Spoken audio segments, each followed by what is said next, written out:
I would like all of y'all to welcome yourself and me to this wonderful event of ADMH Healthcare Marketeers Summit and Awards 2021. Let's have a small video.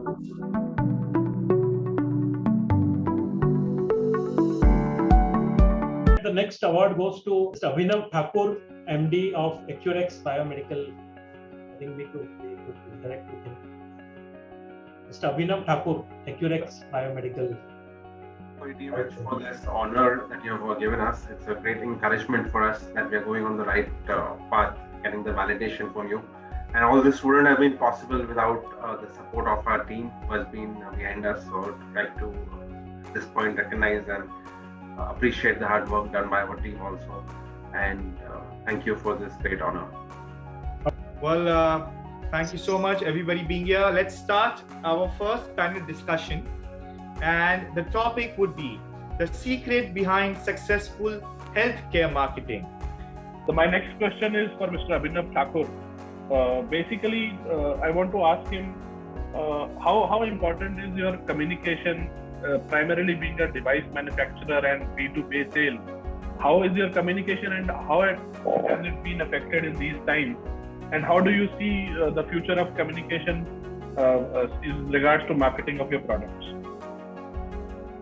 Communication is the most important part of any company, I think.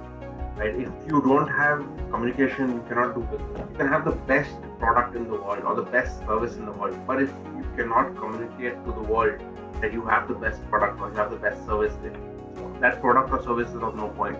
Like communication can be even simple as word of mouth, or it can be digital communication, what we're seeing most recently.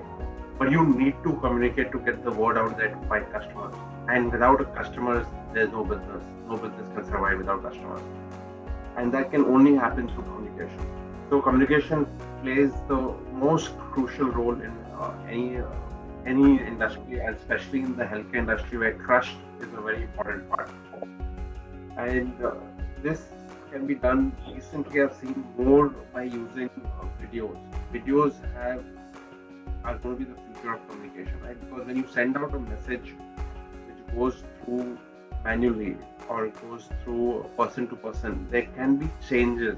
What you actually want to tell and something else will go ahead. Like we have heard of the game of Chinese whispers, where you give one message and by the time the other person gets it, the message has completely changed. So I feel videos is a great way to communicate, to standardize your message so that the same message goes out.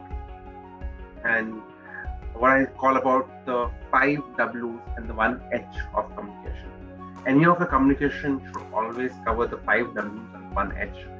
The 5 W's are who you want to communicate to, what you want to communicate, where you want to communicate, why you want to communicate, and the H is how you want to communicate. If you cover these 5 W's and 1 H, you will have a complete communication message towards your target audience, your customers. Another thing that we follow is 5x5. 5x5 means you use 5 mediums and you communicate 5 times. So this way your message keeps going to your target audience and they keep understanding what you want to say. Because if your customers don't understand your communication, it is not their issue, it is your issue. Your communication is not clear. So by following a 5x5 approach, we ensure that our communication goes clear to our audience. And in healthcare, we know CMEs and exhibitions, medical exhibitions are key. And this is where you actually get to meet all your customers in one shot. These are expensive, but these are very targeted, focused ways to communicate with your customers. I've seen it work a lot. And another important thing is that in the medical fraternity, every time you look at the education, it is based on clinical trials, past research, etc. So a lot of the medical fraternity believes on past data, clinical trials, and research. So that's why testimonials work a lot in the medical fraternity. Medical fraternity wants to see the past performance of the product, who are the other people who are happy using the product. So I think making testimonials an integral part of the communication is extremely important. So whatever communication you might be planning with your customers, always include testimonials as a part of it. The power of testimonials builds trust, and in healthcare, trust plays a very important role. In the end, we're dealing with life. I feel these few points which I've covered, if you cover this, your communication can become a very powerful tool, because you can have the best product, the best service, but without the right communication, going to the right people, that product or service is of no use. The same question is towards Mr. Abhinav Thakur. His role or his organization's adaptation of social media, and how do you see it going forward? One of the biggest challenges in healthcare in India is awareness. So, if you look at diabetics, for example, in India, 50% of diabetics don't know they're diabetics. And the great way to build awareness is to use social media. Right? India has one of the largest subscribers on social media for Facebook, for WhatsApp, and these are great TikTok videos. And in India is a huge consumption. Sometimes we think, no, healthcare is very serious, you cannot go on TikTok. But even WHO had released videos on TikTok to create awareness on COVID. So you got to fish where the fish are. And the way to create awareness is to go on the social media where you can reach millions of people. And this is the way you can create awareness and in the same way help people and also create a new market of people who are non-consumers. Today we're just going after people who are consumers, people who know they're diabetic. But what about those 50% of people who don't even know they're diabetic? So a great way to build awareness is through social media. There's another example I would like to give. During COVID, we had a great doctor, Dr. K.K. Agarwal, who was a Padma Shri doctor. Unfortunately, he passed away due to COVID. And through social media, he had so many patients, right? He didn't have the time to consult with them. And through Facebook, like Facebook Live, like what we're having today, live on Facebook, on Zoom, live on Facebook, he used to consult hundreds of patients. He used the power of social media to, instead of him, the biggest problem is doctors have limited time.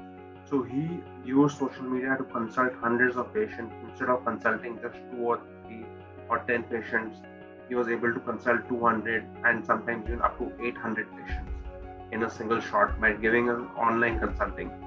So this is a way that you can really leverage social media to meet more patients. Because in our country, we have a resource crunch of the number of medical practitioners.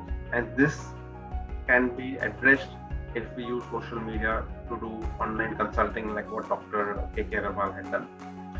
With this, we also think a lot of time that social media is only for customers. Customers are the ones who are going to go and we can find customers. Another point we often underlook or we don't look at is that a lot of times even employees use social media before they join a company. Employees will go and search about the company, read up about the company, and they will see if it's a good place for them to join, the culture fits in or not. Your suppliers will go and read up about you before they start doing business for you. So you have to think about all the stakeholders are involved in social media. It's not just your customers. And you have to have that holistic view, and then you can really get the true benefits out of social media. A lot of times I've asked in interviews, why do you want to join our company? And a lot of times the answer comes, especially from the newer generation, that because we have read a lot about your company online, the Google reviews are really good, the Glassdoor reviews are good, the culture of the company seems nice, that's why we're interested in that. So there's another side that might get overlooked. You can look at it as a holistic view, as a 360 degree, and that's where you can get the real benefit of social media. Abhinav, can you throw some light on the analytical tools which you've been using to keep a track on what's happening? So the new economy has Abhinav, your voice is a bit low. Can you hear me now? Yes. I'm audible. So in the new economy, data is the new oil. Right? So the data has all the feedback that you require. It was so difficult to get feedback earlier from customers, right? You have to have feedback forms, and then you get the feedback forms, you analyze them, and a lot of time goes away. And by the time you get the real feedback and it comes into a report format, it might even not be what the customer has given the feedback. But today with analytics available with Google My Business, simple software. It's nothing very complicated, which any clinic, any hospital, or any device company can do easily. You can get analytics on how many customers are giving you feedback, what is the ratings you're getting, and you can also ask customers easily to give you feedback through Google reviews, and Glassdoor reviews are also there. So there are a lot of these tools which give you these MISs automatically. Every week you get an email into your inbox. What is your rating? How has it gone up? What are the new feedbacks which are given? What are the popular feedbacks? How many feedbacks have the same keywords repeated? There are these excellent data tools that we are using, and they're very simple. You don't need to have a fancy team in-house. Right? You can easily set up these on Google My Business, which is very simple to do it, and Google is the number one search engine. So that's the place you can go and get the Google My Business reviews set up and ask your customers to also give you reviews over there. And the other is Glassdoor. You can ask your employees to also give you reviews, and come to know, because in the end, the customers are all served by your employees. If you have happy employees, then you have happy customers. So Glassdoor reviews again give you excellent data analytics every week. You get into your inbox. What are the new reviews come in? How are the ratings moving week on week? How many people have even visited the website? It will tell you that also. So there are these excellent data analytics that you can go into. I would suggest to start with the simple ones first, because it can get real overwhelming when you have so much data available. So just start with the simple ones first, and then step by step go ahead. The search engine optimization, I believe it's a very powerful tool these days. It's a part of the digital and social media. Say, if I were a hospital, I will say I'm a center for excellence in, say, orthopedics. So such search engine optimization tools, how are they applicable also in the parallel organization in healthcare, like device manufacturers, pharmaceuticals? And how do you see the role of SEO going forward, especially in tandem with Google? In our business, I feel the customer might not buy in a B2B business with relationship based, going online first and then buying it. But definitely, before buying, the customer will go online and search. And so he might come to know about your product from your sales team, etc. But he will verify his purchase after going online. So it's very important that you build that online presence through SEO. And once he sees, he does his research on different medical devices, and he sees that your product listing is coming on the top page, that will build a lot of trust and give a lot of confidence to the customers. So I think SEO plays a very important role today. You know that everything is being bought online. We thought that real estate will never be bought online. Even today, real estate also is being bought online. So we might feel that healthcare is super special and there's a lot of trust required, etc. But there will, and I think it already has. There's no reason to discuss or say that it will not move online. Healthcare has already moved online. The purchase decision. It's just a matter of how fast more of it will move online. Already people are going online and searching, reading reviews, etc. before they're buying. So SEO does play a very important role, I believe. And you've got to do all the things like Google My Business, keywords, backlinking, have engaging medical content, increase your site speed, how fast your website loads, make your website mobile, and do a lot of reputation management on the reviews that you get there.